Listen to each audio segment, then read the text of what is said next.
वो दिन कैसा होगा जब सड़क पे कोई चल रहा होगा, कोई महिला सड़क पे चल रही होगी और कोई आएगा मजाक मजाक में उसका नारा खींच लेगा। भारत दुनिया के उन देशों की सूची में आता है जो महिलाओं के लिए सबसे ज्यादा असुरक्षित, सबसे ज्यादा खतरनाक है। न्याय के लिए पीड़िता कहां जाए?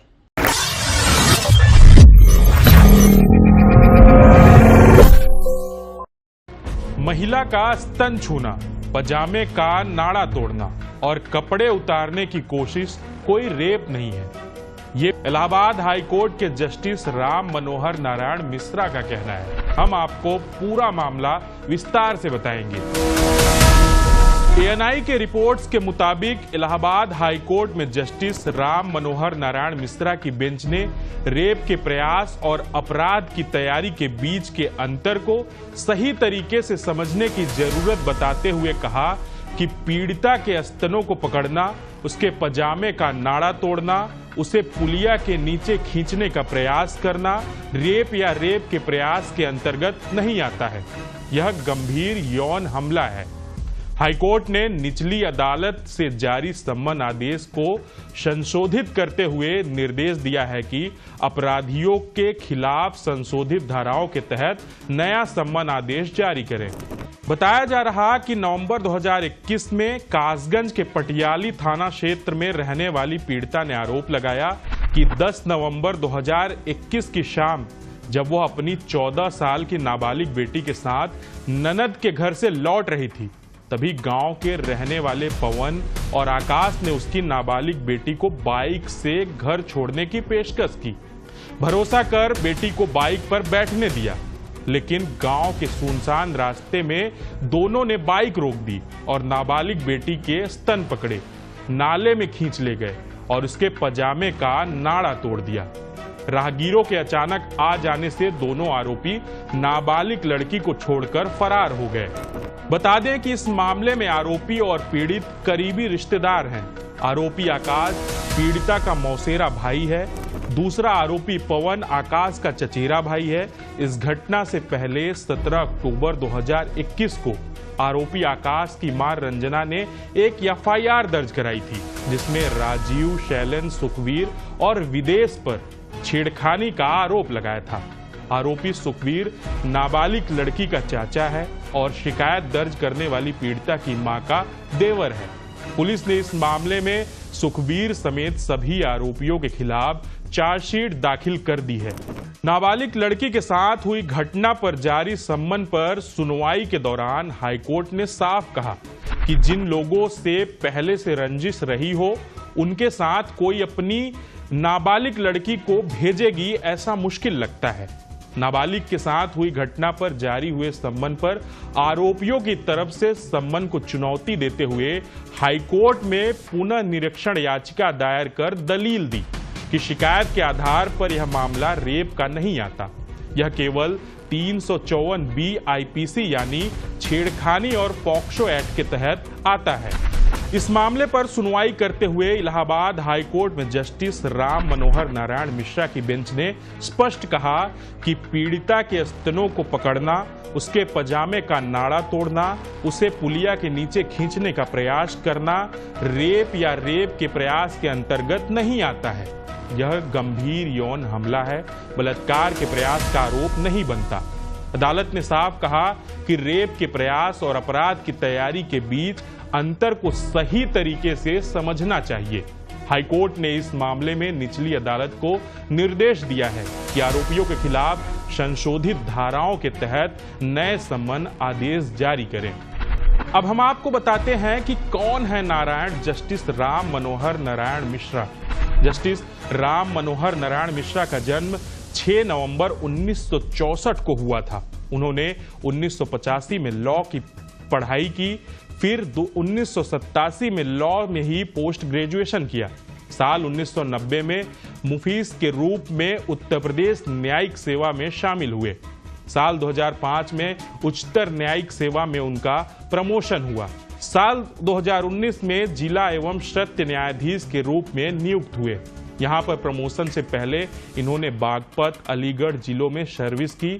साथ ही इन्होंने JTRI के निदेशक और लखनऊ में जिला एवं सत्र न्यायाधीश के रूप में कार्य भी किया है। अब इस मामले में राजनीतिक गलियारों में भी हलचल मच गई है, जिस पर कई नेता अपनी प्रतिक्रिया भी दे रहे हैं। इलाहाबाद हाईकोर्ट का एक जजमेंट आया है जिसमें कहा गया है कि लड़की के कपड़े फाड़ना या उसके प्राइवेट पार्ट्स को छूना रेप या रेप की कोशिश का मामला नहीं है। इससे बहुत लोग उद्वेलित हैं, बहुत आक्रोशित हैं, बट क्योंकि इतना आक्रोश है तो कुछ बातें और जान लीजिए। पवन और आकाश नाम के दो लड़के थे। उन्होंने 11 वर्ष की एक लड़की के साथ दुर्व्यवहार करने की कोशिश करी, उसके स्तनों को छुआ, उसके नाड़े को तोड़ दिया और उसके बाद उसको पुलिया के नीचे घसीटने की कोशिश की। तभी वहां पर कुछ गुजरते हुए लोगों ने हस्तक्षेप किया और पवन और आकाश उस 11 वर्ष की पीड़िता को छोड़कर भाग गए। ट्रायल कोर्ट ने इसको पॉक्सो के तहत रेप या यौन शोषण के मामले को बताया और ऑर्डर दिया। इलाहाबाद हाईकोर्ट ने लेकिन यह कहा कि यह रेप या रेप की कोशिश करने का मामला नहीं है। लड़की का निर्वस्त्र होना या लड़की को मजबूरन निर्वस्त्र करना हमला या दुर्व्यवहार का मामला बनता है। बस जानकारी के लिए बता दूं कि भारत दुनिया के उन देशों की सूची में आता है जो महिलाओं के लिए सबसे ज्यादा असुरक्षित, सबसे ज्यादा खतरनाक है। न्याय के लिए पीड़िता कहां जाए? देखिए, ये बहुत अफसोस की बात है कि जिस तीर्थराज प्रयाग में हम लोग बैठे हैं, जहां पे बीते दिनों इतना बड़ा मेला लगाया गया, इतनी धर्म की बातें हुई, शास्त्रों की, पुराणों की बातें हुई, विश्व में प्रसिद्ध हो गया हमारा प्रयागराज। उसी प्रयागराज में न्यायालय में, जिनको कहा जाता है कि समाज में सर्वोपरि न्यायालय है और न्यायाधीश है, उसी प्रयागराज में हमारे जो न्यायमूर्ति हैं माननीय राम मनोहर मिश्रा जी, उनका ये बयान है। उनको आई डोंट नो कि किस सिचुएशन में उनको ये बयान देना पड़ा कि किसी महिला के प्राइवेट पार्ट को टच करना और नाड़ा खींचना रेप या रेप की श्रेणी में नहीं आएगा, रेप की कोशिश की श्रेणी में नहीं आएगा। हाँ, एक बात ये सही है कि नजरिया बहुत मायने रखता है कि आपसे मर्डर हो गया या आपने मर्डर जानबूझ के कर दिया।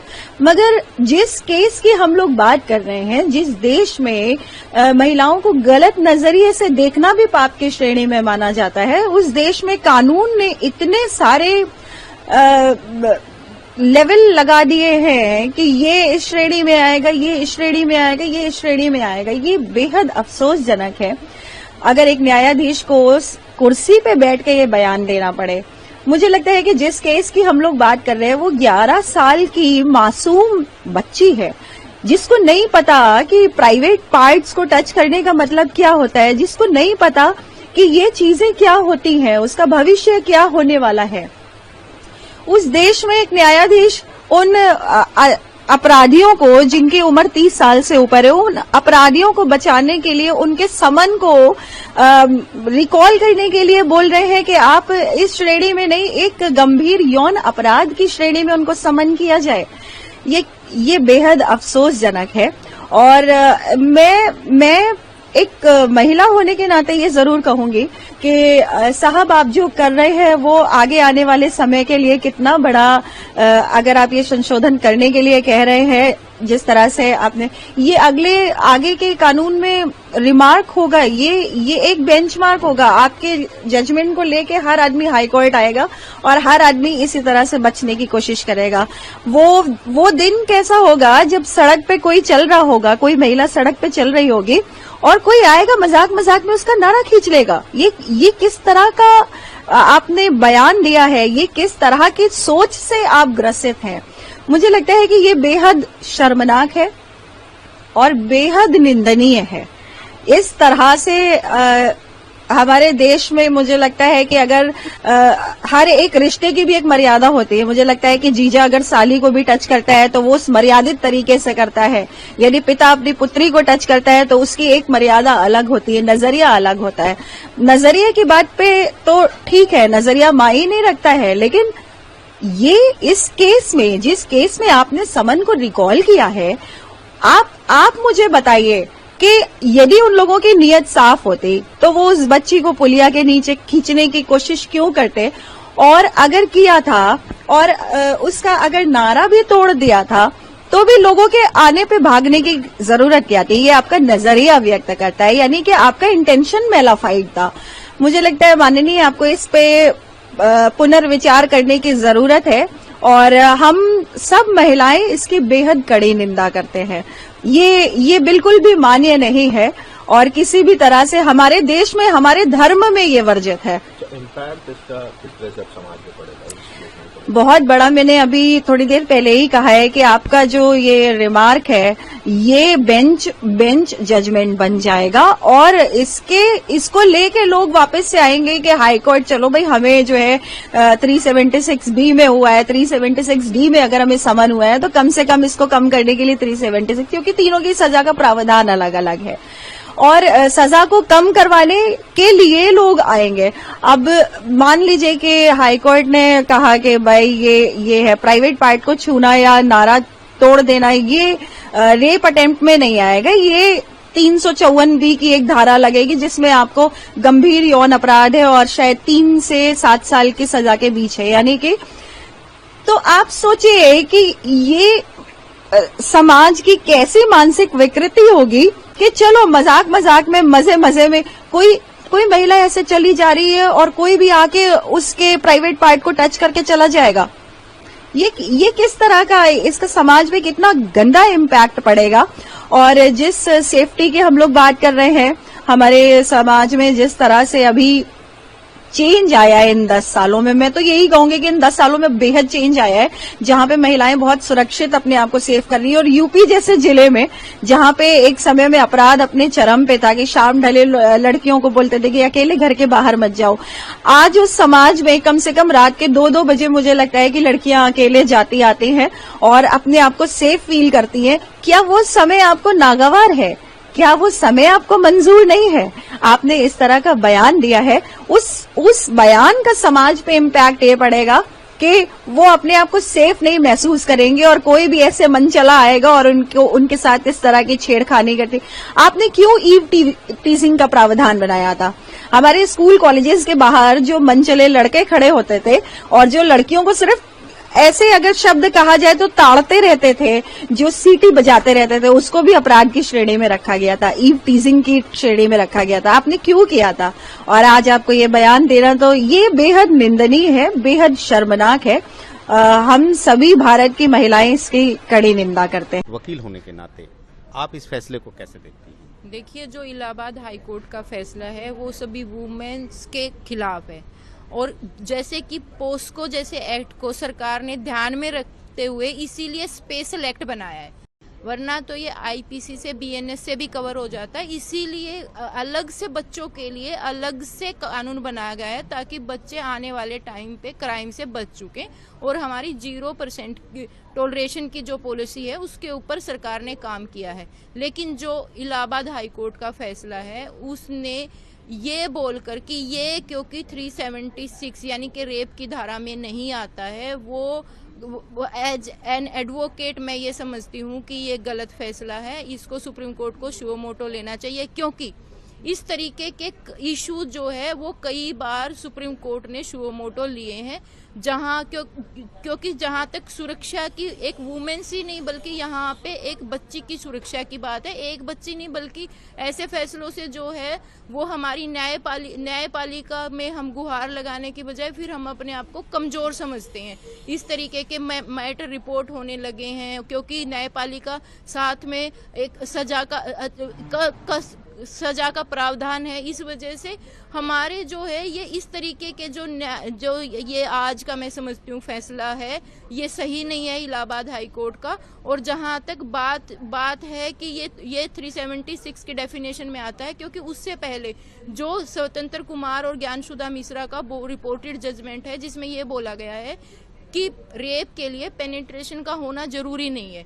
एक बच्चे को खींच कर लेके जाना, उसके नाजुक अंगों को छूना और उसको वहां तक उस कैटेगरी तक उसके साथ करना भी 375 की डेफिनेशन में आता है और उसको 376 में ट्रीट होना चाहिए। और ऊपर से पोस्को में उसके लिए अलग से जो सख्त कानून था, क्योंकि जब वो सख्त कानून में 375 की डेफिनेशन में आता तभी वो पोस्को के सेक्शन में जाता, तब उसको जो है वो ज्यादा से ज्यादा सजा मिलती। अगर इस तरीके की फाइंडिंग इसी स्टेज पर, अभी तो ट्रायल शुरू भी नहीं हुआ है, इसी स्टेज पर अगर ऐसी फाइंडिंग आ जाती है तो ये आने वाले टाइम के लिए मुझे लगता है कि ये एक, क्योंकि अपेक्स कोर्ट है तो एक उदाहरण बन जाता है, इसलिए सुप्रीम कोर्ट को इस बारे में सोचना चाहिए, सुओ मोटो लेना चाहिए और हम इसके खिलाफ आवाज उठाएंगे।